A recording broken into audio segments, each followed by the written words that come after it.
is, looking for a group with, to help with their kids, or just parenting group, because us moms get together, and we're there with the kids, and we kind of talk about our, what we've experienced and questions that we have. So it's kind of a support group. Right. And if anybody's interested in getting involved in our moms group for their kids or for themselves, just to find out more information, they can give me a call. My name is Patty Stark. My cell phone number is 989-274-0430. And then Carrie, you're going to... I'm Carrie, and my number is 989-397-6847. And you can call me or text me at any time. Very good. Thank you. That's very nice of you to do that. So your son is the youngest out of the four. Is that correct? Would you like to go next, other Carrie? I'm not sure what you want. Just like, what were some of the challenges as your son was growing up, and how did you resolve them, and what was the outcome?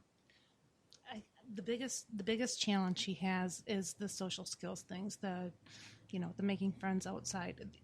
They have trouble interacting with other people, and it's kind of hard to teach them that. It's kind of a have to learn as you go type of thing. So that's probably the biggest thing. That and like the high screeching noises and stuff. Oh, right. They have to be removed from, because otherwise they'll remove themselves. So I would say those two things are the biggest thing. Did you want to say anything? I just don't know that it's ever going to get better. Do you think?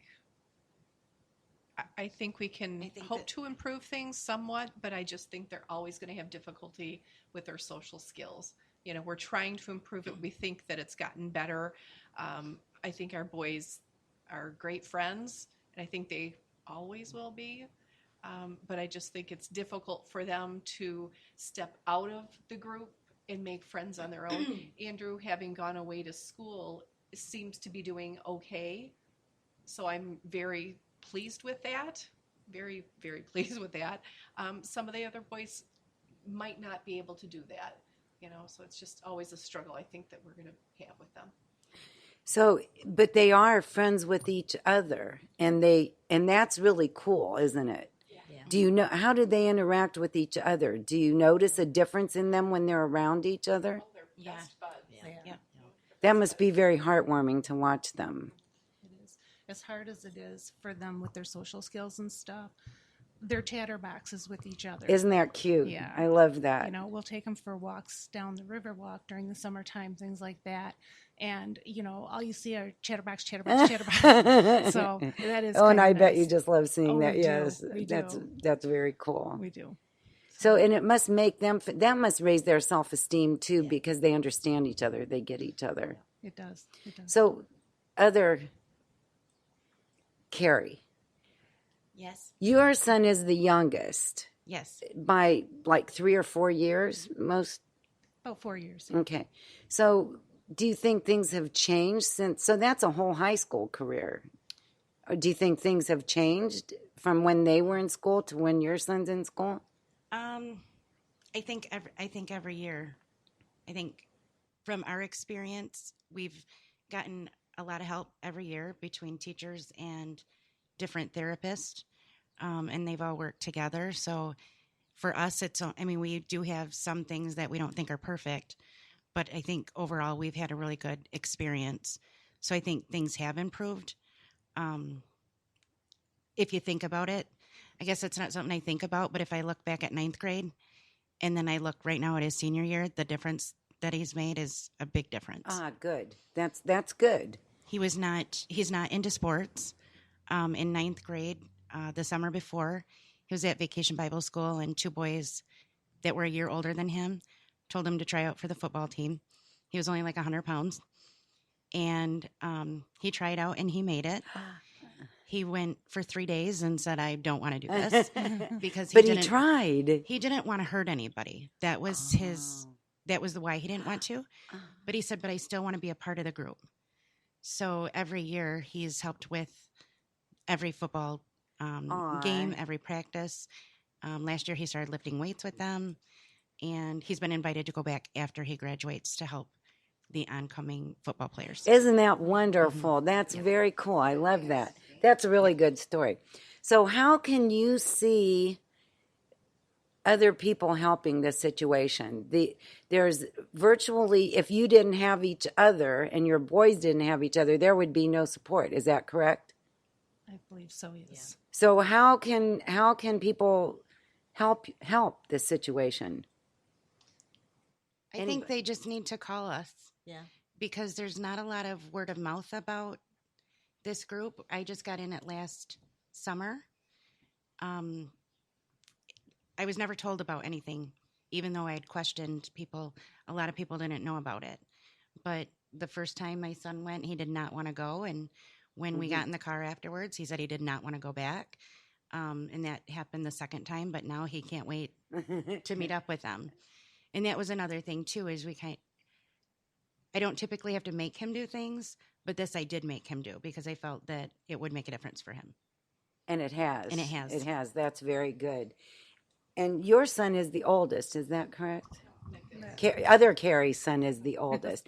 And it sounds like he's doing quite well. He is.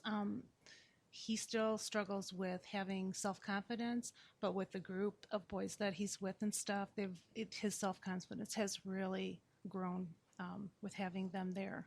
So it's good for them to be around each other. So parents of autistic children, listen to what these moms are saying. They've already gone from the little boy stages to young adult stages, and being around each other has helped them in many, many ways. Take note of that and make sure that you socialize those boys with other people that have autism. And it's good for you to get out and get with other moms of autistic children. If for nothing else, they understand what you're going through. And there's nothing like somebody that has been where you are to help you. They understand, they empathize. Please get in touch with these people. And that's why we're having the show tonight. It's all about connecting women, and this is a really, really good connection and a needed connection. And thank you. Thank you. Will you give your phone numbers again? This is Patty. My name again is Patty Stark. I'm from Saginaw. My number is 989-274-0430. You can call me. You can text me at any time. We would love to have more moms join our group along with the kids and meeting our kids. The more bigger the group, the more the socialization with the kids. And we do a lot of activities, with the kids, and we're there with them. The parents, us moms stay with them and keep an eye on them, and we're there with them. And I'm Carrie, and I live in Saginaw, and my number is 989-397-6847. Excellent. Thank all of you for taking time out and being here. And if you're listening and you need these people, please reach out and talk to them. We have a couple questions from the Zingies that are our audience tonight, but you have to get up and ask it in the microphone. My question is, do you think that somehow people maybe on Facebook or other social networks could not reach out to other parents of children with the autism and communicate and connect so that you could have a larger network? Right now we're Saginaw Bay City, but if people put on the social networks looking for other parents, I guess we've not really gone that far. We just kind of most of us are either from the Saginaw Bay City area. We can't hear you. We haven't really gone that far just yet. I mean, I know myself personally, with my personal experience over the last few years, have looked for groups beyond the age of 18 and have just ended up at a dead stop because it seems like there's no support groups out there for over the age of 18. You are one now. But we are one Right. now, right? you are one, and if you reach out to other people, that support group can just Expand. really, yes, expand. Right. So, wow, this is your venue. Yep. To reach out. Exactly. And if you ever do have a Facebook page, let me know, Okay. and I'll gladly post it For and sure. talk about it. I just want to take this time out, Deb, to thank you for allowing us moms to come here tonight to express ourselves and our concerns. And thanks to Deb and for Sandy for recommending us. That was awful nice of you ladies to do that. So Appreciate it. thanks Thank again. Yeah. Oh, you're very welcome. Sandy, did you have a question? I did. One more question. Okay, I'll try and be quick. What surprised me, okay, and call me illiterate on this, and I think a lot about autism, it scares people because they don't have knowledge, okay? And I'm one of those people. So what shocked me was the high IQ, because I never realized that. And I also noticed that there's 4 sons. Is it more prevalent Yes. with Yes. boys than girls? Yes. Why do you think that is? It's Yeah, like ours is a genetic thing, and we have multiple people in our family, and all of them are boys that have it, except one girl. There's really But no the girls stats? in our family are actually carriers of it. Oh, that's interesting too.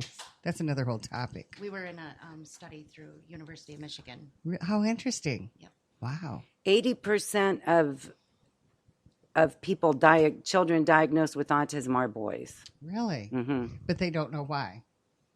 It just, I don't know. I'm sure if I read this whole thing, it would say something Could you about do that in about 2 seconds? No. No. Okay. No, but you can sit there and read it, you know. No, I don't You have know, my you glasses can on. read. I can't. And when we end I don't the know show, how to read. when we end the show, I'll read aloud. Okay. It's 7 pages. Now she's being a little brat. But you know, it is interesting, and those are things to look up, because why does it affect boys more than girls? That's a good That's thing to look interesting to up. me. Yes, yes. Now, That's where I kind of think that the overdiagnosis comes in. tell me about that. Well, I think there's a lot of kids that are diagnosed with it that probably have something different. So that might make the rate for the boys higher. Okay. Because Okay. it's the spectrum is so big, and ADHD is rolled in there sometimes, as is obsessive compulsive disorder, and they might just be blanketing that into the autism and not separate pulling it out. Right. But it's different things. It's actually, autism is different than ADHD. Am I correct on that or not?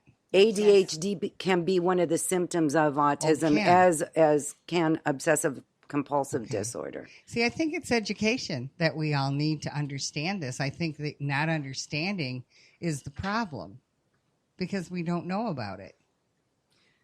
Yeah, and as prevalent as it is in our society, we should all be wondering why it is so prevalent. Yeah, Hmm. exactly. And there was just an article the other day, Carrie and I were talking about this, that the MMR shot, the vaccine that is given to babies, they are thinking that it's possible that the combination of those 3 vaccines given at once is contributing to So autism. what is the MMR? Measles, mumps, and rubella. Okay, and they used to do that separate. When I was raising my kids, those were all separate.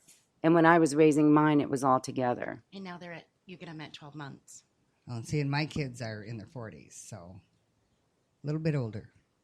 But that could be So a why factor. don't they separate them? I mean, if there was know. even that's my beef. If there's even the slightest inkling that has some small, minute contribution to that giant leap of diagnosis of autism, why It's don't they simple. separate them again? As simple as separate shots Yeah. instead of all in one. And then they can see the stats and see if really that was true. If not, then combine them again. Right, But at least right. try it. Check it out. Yeah. Right.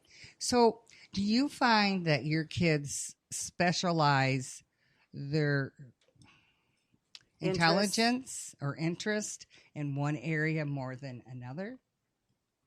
Definitely. Most definitely. Okay. So, is that a part of the autism? Yes. Yes, it is. Okay. It is. Okay. Do you think that's why their IQs are higher? Because they really strive in one area, or Yeah. Right. Okay. They become really fixated on a particular subject and learn everything about it.